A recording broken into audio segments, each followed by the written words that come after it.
नमस्कार दोस्तों, इतिहास के प्रैक्टिस सेट में जो पहला प्रश्न है वो आपके स्क्रीन पर है कि अशोक के किस अभिलेख में दास प्रथा का वर्णन है।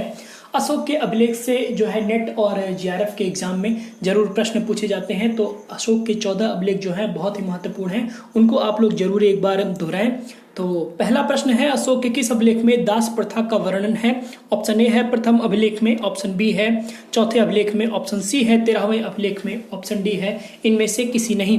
तो अशोक के जो है अभिलेख है उसमें दास प्रथा का वर्णन जो है चौथे अभिलेख में है। तो बहुत ही इंपॉर्टेंट है चौथा अभिलेख, आप इसको जरूर पढ़िएगा एक बार। तो option B is the correct answer है यहाँ पे। फिर अगला प्रश्न है आपके सामने, भौमकर वंश कहाँ स्थापित था। ऑप्शन ए है बंगाल, ऑप्शन बी है गुजरात, ऑप्शन सी है उड़ीसा, ऑप्शन डी है राजस्थान। तो भौमकर वंश जो है वो उड़ीसा में स्थापित था। ऑप्शन सी इसका जो है वो करेक्ट आंसर है।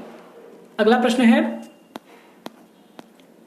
किस शासक को चीनी स्रोतों में लोप्स कहा गया है। ऑप्शन ए है हर्षवर्धन, ऑप्शन बी है राजराज प्रथम, ऑप्शन सी है राजेंद्र प्रथम, ऑप्शन डी है कुमारगुप्त। चीनी स्रोतों में भारतीय इतिहास के बारे में बहुत ही महत्वपूर्ण वर्णन है। तो लोप्स यहाँ पे एक टेक्निक भी लगा सकते हैं। अगर आप राज को देखेंगे, राज और राज 2 बार वर्ड आया हुआ है और लोप्स इसी से थोड़ा सा टेक्निकली संबंधित है। तो ऑप्शन बी जो है इसका करेक्ट आंसर है। बी राजराज प्रथम को जो है लोप्स कहा गया चीनी स्रोतों में। अगला इंपॉर्टेंट प्रश्न है, किस शासक ने वारंगल का नाम बदलकर सुल्तानपुर रख दिया था। ऑप्शन ए है अलाउद्दीन खिलजी, ऑप्शन बी है मोहम्मद बिन तुगलक, ऑप्शन सी है गयासुद्दीन तुगलक, ऑप्शन डी है फिरोज शाह तुगलक। तो वारंगल का नाम जो है बदलकर सुल्तानपुर रखने वाला शासक था गयासुद्दीन तुगलक। ऑप्शन सी यहाँ पे करेक्ट आंसर है। अगला प्रश्न है, अद्भुत सागर पुस्तक किस पर आधारित है। ऑप्शन ए है संगीत पर, ऑप्शन बी है खगोल पर, ऑप्शन सी है आयुर्वेद पर, ऑप्शन डी है राजनीति पर। तो अद्भुत सागर जो पुस्तक है वो खगोल पर आधारित है। ऑप्शन बी यहाँ पे करेक्ट आंसर होगा। अगला प्रश्न है, कौन सा पल्लव शासक एक अच्छा पहलवान भी था। ऑप्शन ए है महेंद्र वर्मन प्रथम, ऑप्शन बी है नरसिंह वर्मन प्रथम, ऑप्शन सी है नरसिंह वर्मन द्वितीय, ऑप्शन डी है सिंह विष्णु। तो पल्लव शासकों में जो महत्वपूर्ण था पहलवान भी था एक। तो ऑप्शन बी यहाँ पे करेक्ट आंसर है, नरसिंह वर्मन प्रथम। B is the right answer. Exam में पूछे गए प्रश्न हैं, मैं उन्हीं प्रश्नों को आपके सामने प्रस्तुत कर रहा हूं। अगला प्रश्न है, कौन सी पुस्तक हुमायूं के बारे में सूचना देती है। तो कई सारी पुस्तकों से भी एग्जाम में क्वेश्चन पूछे जाते हैं। तो ऑप्शन ए है तबकात ए नासरी, ऑप्शन बी है तारीख ए राशिदी, ऑप्शन सी है फुतूहुल सलातीन, ऑप्शन डी है सियासतनामा। तो ऑप्शन ए तो बिल्कुल इनकरेक्ट हो जाएगा, क्योंकि हुमायूं के बारे में जो सूचना देती है वो है ऑप्शन बी तारीख ए राशिदी। तारीख ए राशिदी यहाँ पे करेक्ट आंसर है। हुमायूं के बारे में ये पुस्तक जो है महत्वपूर्ण सूचना देती है। अगला प्रश्न है, कश्मीर में ऋषि सिलसिला का संस्थापक कौन था। तो कई सारे महत्वपूर्ण सिलसिले हैं, सूफी सिलसिलों के बारे में मैं बात कर रहा हूं। तो ऑप्शन ए यहाँ पे है शेख अब्दुल कादिर, ऑप्शन बी है शेख नूरुद्दीन, ऑप्शन सी है बाकी बिल्ला, ऑप्शन डी है सैयद अहमद। तो कश्मीर में जो ऋषि सिलसिला के संस्थापक हैं वो हैं शेख नूरुद्दीन। ऑप्शन बी यहाँ पे करेक्ट आंसर है। तो ये यहाँ पे महत्वपूर्ण प्रश्न था। अगला प्रश्न है आपके सामने, कौन सा नगर मध्यकाल में धातु जड़ाई के लिए विख्यात था। तो ऑप्शन ए है हम्पी, ऑप्शन बी है बीदर, ऑप्शन सी है तंजौर, ऑप्शन डी है बनारस। तो धातु जड़ाई के लिए जो मध्यकाल में नगर विख्यात था वो है तंजौर। ऑप्शन सी यहाँ पे करेक्ट आंसर है। दक्षिण भारत में स्थित ये बहुत महत्वपूर्ण शहर है। बृहदेश्वर का जो टेम्पल है यानी मंदिर है वो तंजौर में स्थापित है। अगला प्रश्न है आपके सामने, रोमनों ने किस स्थल पर आगस्टस का मंदिर बनवाया था। रोमन जो सम्राट थे वो भारत से भी संबंधित व्यापार होता था यहाँ पे। तो ऑप्शन ए यहाँ पे पुहार है, ऑप्शन बी है मुजरिश, ऑप्शन सी है उरैयूर, ऑप्शन डी है अरिकमेडू।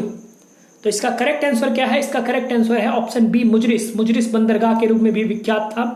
तो ऑप्शन बी यहाँ पे करेक्ट आंसर है। अगस्टस का मंदिर जो है रोमनों ने मुजरिस बंदरगाह के पास बनवाया था। अगला प्रश्न है, त्रियुग की परिकल्पना किस विद्वान ने की थी। बहुत ही इंपॉर्टेंट प्रश्न है। ऑप्शन ए है जॉन लुबॉक, ऑप्शन बी है C.L. कार्लाइल, ऑप्शन सी है एडवर्ड लॉटेट, ऑप्शन डी है जॉर्गेस थॉमसन। तो महत्वपूर्ण ये विद्वान है इतिहास के, इनसे प्रश्न जरूर एग्जाम में पूछे जाते हैं। तो त्रियुग की संकल्पना जो है की थी, वो की थी जर्गेसन थॉमसन ने 1820 में। तो इंपॉर्टेंट प्रश्न है, त्रियुग के बारे में इन्होंने बताया, 3 भागों में बांटकर इतिहास को पढ़ने के लिए मजबूर किया। तो पहला जो है कांस्य युगीन पाषाण युगीन है, दूसरा है कांस्य युगीन और तीसरा लौह युगीन। तो त्रियुग की परिकल्पना जो है जर्गेस थॉमसन ने 1820 में दी थी। तो ये यहां पे इंपॉर्टेंट है। अगला प्रश्न है, 3 मानव कंकाल एक साथ दफनाने के साक्ष्य किस स्थान से मिले हैं? तो साइट से इंपॉर्टेंट प्रश्न पूछे जाते हैं एग्जाम में। ऑप्शन ए है लोहदा नाला, ऑप्शन बी है दमदमा, ऑप्शन सी है महादहा, ऑप्शन डी है पल्लवरम। तो इसका करेक्ट आंसर है दोस्तों ऑप्शन बी दमदमा। दमदमा से 3 मानव कंकाल के एक साथ जो है दफनाने के साक्ष्य मिले हैं। तो यहां पे ऑप्शन बी जो है वो करेक्ट आंसर आपका है। अगला प्रश्न है, निम्न में से किसी एक नया संवत चलाने का यश प्राप्त है? तो कई सारे संवत चले हैं, जैसे विक्रम संवत, गुप्त संवत, उसी हिसाब से अगर हम बात करेंगे तो ये प्रश्न संबंधित है। ऑप्शन ए है धर्मपाल, ऑप्शन बी है देवपाल, ऑप्शन सी है विजय सेन, ऑप्शन डी है लक्ष्मण सेन। तो करेक्ट आंसर इसका क्या है? करेक्ट आंसर है इसका दोस्तों ऑप्शन डी। बंगाल में अगर हम बात करेंगे तो सेन वंश में महत्वपूर्ण है लक्ष्मण सेन। लक्ष्मण सेन के पिता बल्लाल सेन थे। इन्होंने ही जो हम लोगों ने पीछे प्रश्न किया है, जो अद्भुत सागर जो पुस्तक है वो इनके पिता के द्वारा ही लिखित गई थी।